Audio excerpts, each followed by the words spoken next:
হার্টের রোগীদের জন্য আজকে একটি সুখবর দেব এবং এই সুখবরটি হলো একটি বিনা পয়সায় একটি চিকিৎসা এবং নূতন একটি গবেষণার ফলাফল।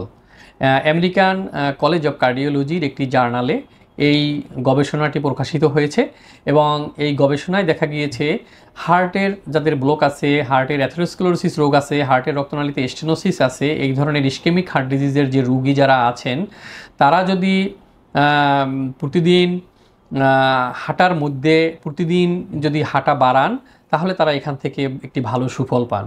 ওই গবেষণায় দেখা গিয়েছে যে একজন হার্টের রোগী তিনি যদি প্রতিদিন 1000 স্টেপস বেশি হাঁটেন তাহলে তার মৃত্যুর ঝুঁকি 10% কমে যাবে, তার হার্ট ফেইলিউর এবং হার্ট অ্যাটাকের ঝুঁকি 10% কমে যাবে। তো এই যে একটি চিকিৎসা, এটিতে আপনার কোনো টাকা পয়সা খরচ নেই, শুধু আপনাকে যেটি করতে হবে সেটি হলো আপনার মোবাইলের ভিতরে একটি অ্যাপস ডাউনলোড করে নেবেন, যে অ্যাপসটিতে স্টেপ কাউন্ট করা যায়। তো আপনি আজকেই যদি শুরু করেন অ্যাপসটিতে কাউন্ট করা, আজকে দেখলেন যে আপনি হয়তো সারাদিনে আপনার দেখা গেল 3500 ফিট স্টেপস আপনি হেঁটেছেন, 3500 স্টেপস, তাহলে কালকে আপনার টার্গেট থাকবে 4500 স্টেপস হাঁটার জন্য। পরের দিন আপনার টার্গেট থাকবে 5500 স্টেপস হাঁটার জন্য। প্রতিদিন আপনি 1000 স্টেপস করে হাঁটবেন। স্টেপস তো আপনি বুঝতে পেরেছেন, মানে স্টেপস মানে হলো আপনি এই যে আমরা একটা পা দিয়ে সামনে হাঁটলাম 1 স্টেপ হলো, আর আবার আরেকটা পা দিলাম আর 1 স্টেপ হলো। এখন এটি আপনি ডেইলি কত স্টেপস হাঁটলেন এটি কিন্তু আপনি গুনে রাখতে পারবেন না, কিন্তু আপনার মোবাইলে যে অ্যাপস আছে সেই অ্যাপস দিয়ে আপনি স্টেপস কাউন্ট করতে পারবেন। আর স্মার্ট ওয়াচ আছে, এটিও আপনি যদি হাতে পরে আপনি হাঁটেন তাহলে এই ওয়াচের মাধ্যমেও আপনি কিন্তু এটা কাউন্ট করতে পারবেন এবং এই ঘড়িগুলোর দামও অনেক বেশি নয়। তো স্মার্ট ওয়াচ না কিনলেও চলবে, মোবাইল তো সকলেরই আছে। একটি স্টেপস কাউন্ট করার একটি অ্যাপস ডাউনলোড করে নেবেন এবং আপনি এই টার্গেটটি ঠিক করে নেবেন যে প্রতিদিনই আপনি 1000 স্টেপস করে আপনি আপনার হাঁটা বাড়াবেন। তো আপনি যদি অনেক ব্যস্ত থাকেন, সারাদিন অফিসে বসে আপনার কাজ করতে হয়, তখন দেখা যাবে যে আপনার স্টেপস সাধারণত অত বেশি হয় না। হ্যাঁ, যেমন আমরা চাই যে একজন মানুষ অন্তত মিনিমাম 10,000 স্টেপস সারাদিনে সে হাঁটুক মিনিমাম, তাহলেও কিছুটা হেলথ বেনিফিট এখান থেকে পাওয়া যাবে। তো দেখা যায় যে অনেকেরই এরকম হয় না, হয়তো 3-4 হাজার স্টেপস বা 5,000 স্টেপস হলো।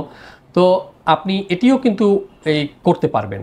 আপনি যদি অফিসে বসে থাকেন, ঠিক আছে, অফিসে ওঠার সময় আপনি লিফট ব্যবহার না করে সিঁড়ি দিয়ে উঠলেন, তাহলে আপনার অনেকগুলো স্টেপস হয়ে, নামার সময় সিঁড়ি দিয়ে নামলেন, তারপরে অফিসে থেকে যখন আপনি বাসায় যাচ্ছেন একদম বাসা পর্যন্ত গাড়িতে না গিয়ে 1-2 স্টেশন আগে আপনি নেমে যাবেন, নেমে গিয়ে বাকি পথটুকু আপনি হেঁটে গেলেন, এভাবে করতে পারেন।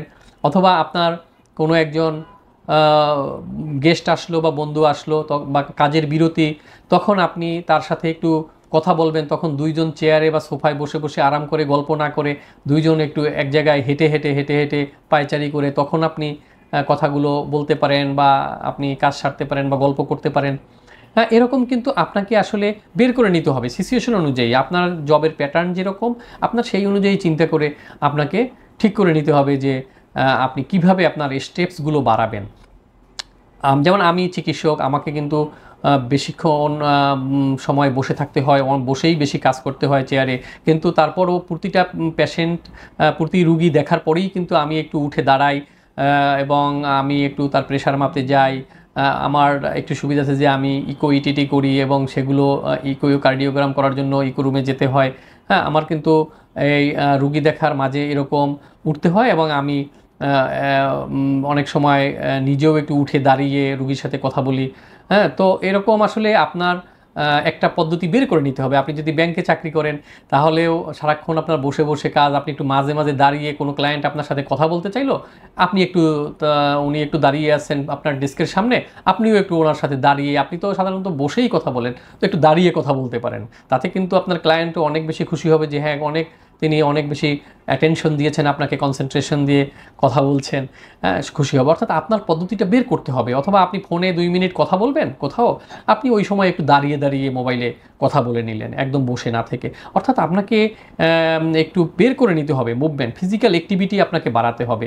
এবং আমরা সবসময় বলি যে ফিজিক্যাল অ্যাক্টিভিটি আপনাকে বাড়িয়ে হার্টকে ভালো রাখতে হবে আর ব্যায়াম করতে হবে। তো ফিজিক্যাল অ্যাক্টিভিটি কিন্তু এই যে আপনি হাঁটছেন, অফিসের মাঝখানে হাঁটছেন, কাজের মাঝখানে হাঁটছেন, লিফটে না গিয়ে সিঁড়ি দিয়ে উঠছেন, এটি কিন্তু ফিজিক্যাল অ্যাক্টিভিটি। এবং এই যে আপনার স্টেপস, আপনার যদি একটা টার্গেট থাকলে আপনি তখন সেটা অ্যাচিভ করার চেষ্টা করবেন। কিন্তু আপনার যদি কোনো টার্গেটই না থাকে, যেমন আমি কালকে কতটুকু হেঁটেছি, কত স্টেপস আমার হয়েছে আমি জানি না, তাহলে আজকে কিভাবে আমি কি করব? এখন আপনাকে যেহেতু আমি একটা টার্গেট দিয়ে দিলাম হার্টের রুগীদের, যে আপনি প্রতিদিন 1000 স্টেপস করে বাড়াবেন আপনার হাঁটা, তার মানে আপনার কিন্তু ফিজিক্যাল অ্যাক্টিভিটি প্রতিদিনই বাড়ছে।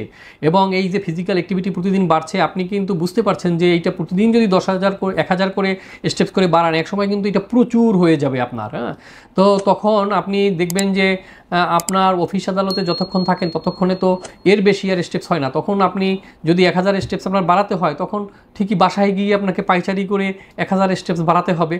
এবং তাতে করে আলটিমেটলি আপনার বেনিফিট হবে, আপনার হার্টের বেনিফিট হবে, এবং আপনার মৃত্যু ঝুঁকি 10% কমবে, আপনার হার্ট ফেলিউর, হার্ট অ্যাটাক হওয়ার ঝুঁকি 10% কমে যাবে।